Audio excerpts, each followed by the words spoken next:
Welcome to the Media Shower Better Communication series. This is making things simple. The work that we do is very complex.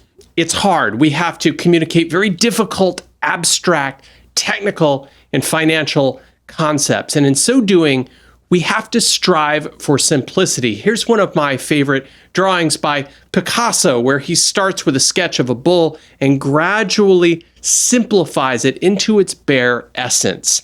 Apple uses this drawing as part of their training to show how their products also strive for simplicity. They evolve toward simplicity over time.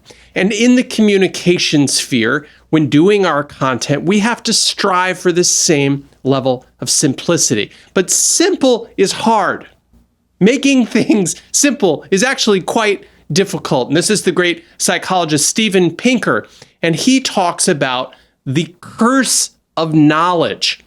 That's why it makes it so hard for us to communicate technical concepts, is that we take for granted that other people don't know as much as we do about the subject that we're writing about. That causes us to use jargon and kind of inside information, and we forget about serving the reader, who may not have any idea what we're talking about. So in this video, we're going to talk about some tools that you can use as a communicator, as a content creator, to simplify things like stories, analogies, tables, charts, repetition, and rhyming. Let's get started. The first and most important tool is to tell a story. We covered this in the new rules of writing. But stories are foundational to the human experience. We start children off reading with these very simple stories. And as we get older, we still are attracted to stories in our media, such as this woman who's so excited about reading the daily news. What are great religious texts like the Bible, but collections of our oldest human stories? And the largest media companies today, like Disney, are based around stories. The human brain is hardwired for stories. So whenever we can find stories to illustrate these technically complex or difficult concepts, we will go much farther in helping people understand them. So, how do you tell a story? Well, first is you need to know what the story should demonstrate. You need to have a core message, and the story should demonstrate that message that you're trying to get across. A good story has a beginning, a middle, and an end. However, we want to be brief. That story can be told in just a paragraph. Jokes follow this format. And stories can take different formats, so we can find real-life stories. That might be around a customer success story or a real-life case study. But it also can be an anonymized story, where we take a real story, but we change the names and details. We might say a well-known security company used our product and did X. Or it can be a hypothetical story, so we can say security companies could use this product to do Y. So that is the three different types of story formats that we can use when communicating these difficult, abstract, technical products and concepts. The second tool is to use analogies. And think of it in a very simple format that this complicated thing is kind of like this easier thing that you already understand. And we've been doing that throughout this training series by explaining the Media Shower communication platform as like a factory assembly line. So that gives us a mental model, that gives us a framework that we can use to easily understand how all of these parts fit together to create a great communication campaign. We've been talking recently about this idea of immunity passports, which is like upgrading our vaccination records to make them electronic. And we simplify this by talking about Disney Fast Pass, which is this speed pass that you can get for Disney World theme parks where you can get expedited access into rides. So having this complicated digital immunity passport is kind of like having this fun, easy thing at Disney World that helps you enjoy more out of your day. Sometimes we'll talk about time periods, such as the blockchain technology in the 2020s is a little bit like the internet in the 2000s in terms of where the industry is and the impact it's having on society and the economy. Sometimes we'll be more creative. The CRM software is a little bit like an address book on steroids. And we can be more abstract. Great communication, what we're talking about here, is a little bit like Velcro for your brain. That great analogy from the great book Made to Stick. They say great ideas are like Velcro balls that stick to your brain. And that's what we're trying to do with great communication. So that's analogies. The third is to use tables. We just shared it with you in a table type format. One of the greatest ways of locking in learning is with a table that compares and contrasts two things. It helps you understand it better, but it also helps your audience, your reader, understand it better as well. Here is a great table from the book Statistics from A to Z that describes false positives versus false negatives. These are two very different and complex concepts, but they have compared and contrasted the two of these in a really creative way by having rows that explain what it is, also known as, with a little illustration kind of demonstrating each of these. Tables can also compare products.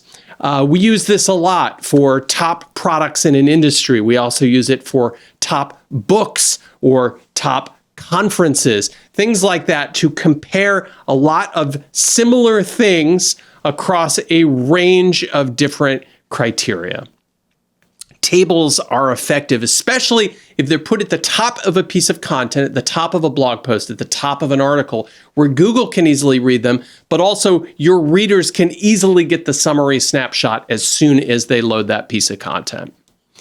The next is to use charts. So charts are basically data visualization, and charts can get extremely complex. So think about simplifying them into three main formats: line charts, bar charts, and pie charts.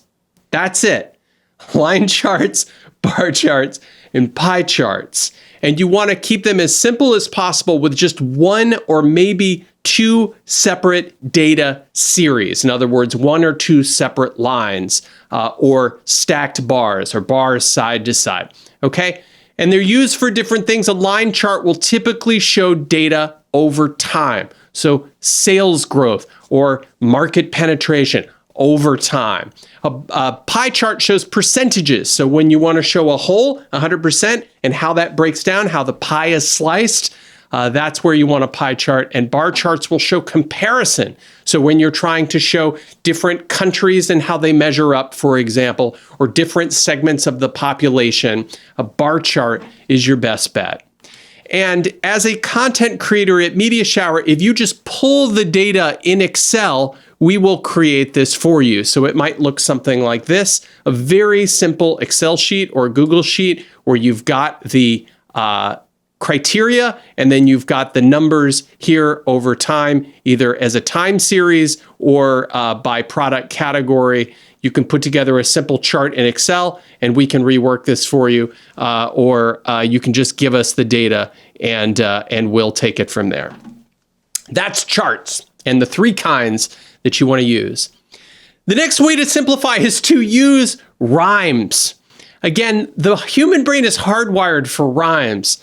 The earliest songs that we teach our kids are Jack and Jill Went Up the Hill, and they have this cadence, this rhyme. There's something about that that helps it stick better, and we also trust it more when it rhymes. An apple a day keeps the doctor away. Keep calm and carry on. Governments use these. They understand the power of rhymes. Corporations use these. They understand the power of rhymes. Sana sana colita de rana. Get well, little frog butt. Rhymes work. So if you can find a principle or a theme idea for your piece of content, and you can make it rhyme and include that rhyme as a call out or as a graphic within your content, you will be more likely to help that idea stick. When you rhyme it, you define it. Finally, you want to use repetition. So again, songs are extremely catchy because they have this repetition. The chorus of every great song repeats this basic melody, which also rhymes. So using rhyming and repetition together, jingle bells, jingle all the way. It's this repetition. If you hear great speakers or orators or preachers, they will often use this idea of repetition to take a basic idea and say it again and again and keep returning to that core theme or that core idea. Politicians use this all the time. Theresa May used this theme of strong and stable, and she repeated it so often that it became a meme. But it landed. People really understood and believed that it was strong and stable government under her leadership. And we've mentioned brands like Coca-Cola and how they repeat these ideas and these themes, like things go better with Coke or open happiness, again and again over the years. So when it comes to repetition, think about the rule of threes. Repetition, repetition, and repetition. If you can try to repeat that thematic idea or that core principle 3 times within a piece of content, you're much more likely to help it stick. So this is the Communicator's Toolkit, how to make things easier for your audience to remember. Stories, analogies, tables, charts, repetition, and rhyming. And that's how we make better communication. Thanks for watching.